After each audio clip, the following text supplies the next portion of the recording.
ইযা জাআকাল মুনাফিকুন ক্বালু নাশহাদু ইন্নাকা লারাসূলুল্লাহ ওয়াল্লাহু ইয়ালামু ইন্নাকা লারাসূলুহু ওয়াল্লাহু ইয়াশহাদু ইন্নাল মুনাফিকিনা লাকাযিবুন। আল্লাহ ফরমায়, নগো নবীজি, আপনার কাছে মুসলমান নামদারি মুনাফিকরা, নামদারি মুসলমান বাস্তবের মুনাফিক আপনার কাছে আসবে। আসার পরে বলবেন নাশহাদু ইন্নাকা লারাসূলুল্লাহ, ওগো নবীজি, আপনি অবশ্যই আল্লাহর পক্ষ থেকে একজন রাসূল, আর আপনি আল্লাহ জানেন আপনি আল্লাহর একজন রাসূল। আল্লাহ ফরমান আল্লাহু ইয়াশহাদু ইন্নাল মুনাফিকিনা লাকাযিবুন, ওগো নবীজি, নিশ্চয়ই মুনাফিকরা হলো মিথ্যাবাদী। মুখে বলে এক, ভিতরে উদ্দেশ্য আরেক। মুখে বলে এক, ভিতরে উদ্দেশ্য আরেক। মুনাফিক মুনাফিক শব্দের অর্থ হইল আল খুরুজু, বাহির হওয়া। কেন? কারণ যারা প্রকৃত ইতিকাদি মুনাফিক তারা ধর্ম থেকে বের হয়ে যায়, যার কারণে মুনাফিকের অর্থ আল খুরুজু। 2 নম্বর মুনাফিকের অর্থ আল কিতমান, গোপন রাখা। কেন? কারণ মুনাফিকরা জবানে একটা হয় আর ভিতরে আরেকটা গোপন রাখে। যখন ঠিক না ঠিক, তার জবানে আর অন্তরে মিল নাই। 2 নম্বর। 3 নম্বর মুনাফিকের অর্থ হইল যে 2 মুখওয়ালা। গুইসাপ দেখছেন? গুইসাপ তার গর্তে এক দরজাবাদি ঢুকে আর বের হওয়ার সময় আর এক দরজাবাদি বের হয়। সমাজের কিছু মানুষ আছে ইসলামে ঢুকে এক দরজাবাদি আর বের হওয়ার সময় বেঈমান হয়ে বাইর হয়। ঠিক না? এটা হলো মুনাফিকের অর্থ। পারিভাষিক ভাবে মুনাফিক বলা হয় যে জবানে বলে আমি ইসলাম মানছি কিন্তু অন্তরে ইসলাম বিদ্বেষী, এমন মানুষকেই ইসলামের দৃষ্টিতে মুনাফিক বলা হয়। মুনাফিক 2 প্রকার, একটা হলো মুনাফিকে ইতিকাদি আর একটা হলো মুনাফিকে আমলি। ইতিকাদি মানে বিশ্বাস, তার জবানে আর অন্তরে যদি মিল থাকে, অন্তরে আর জবানে যদি মিল থাকে তাহলে সে নিশ্চিত কাফির।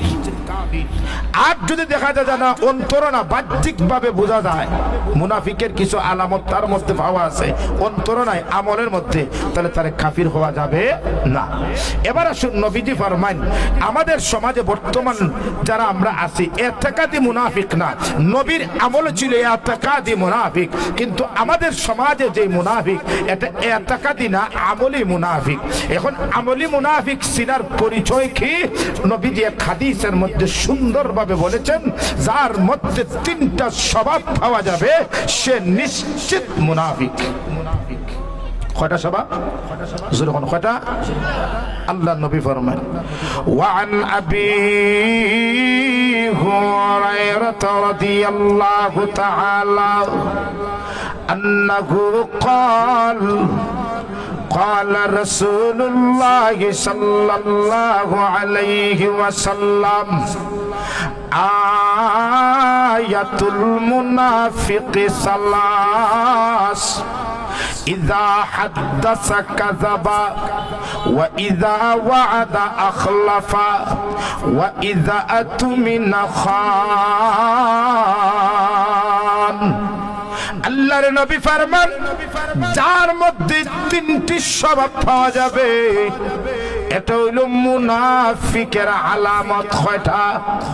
3টা স্বভাব। 1 নম্বর হইল ইযা ওয়াদা আখলাফা।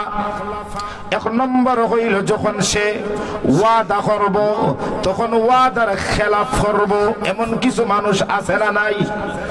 ওয়াদা করব আমি এটা করবো, বা আমি তোমার ঠিকানা দিলাইমু 2-3 মাস পরে বা 1 মাসের ভিতরে, 1 সপ্তাহের ভিতরে, কিন্তু দেখা গেছে ওয়াদাটা আদায় করে না, ওয়াদার খেলাফ না। প্রথমটা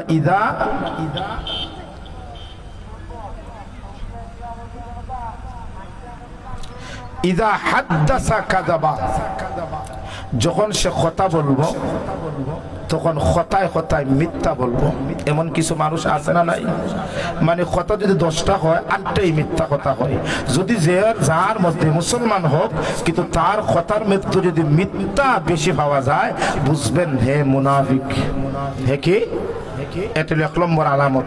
2 নম্বর হইল ওয়া ইযা ওয়াদা আখলাফা, যখন সে ওয়াদা করব তখন ওয়াদার বর খেলাফ করব, ওয়াদা খেলাফ করব।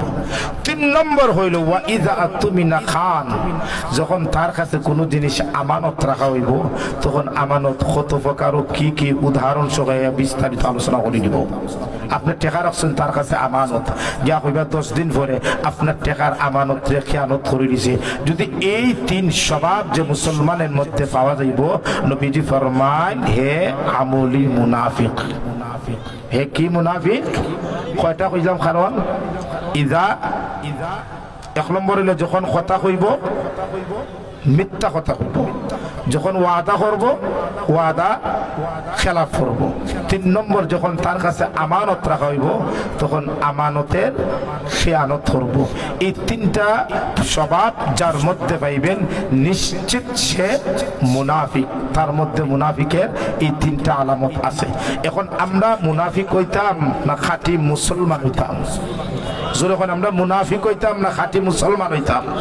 খাঁটি মুসলমান যদি হতেই হয় তাহলে 3টা স্বভাব আমার বডির থেকে, আমার জবান থেকে বাদ দিতে হবে।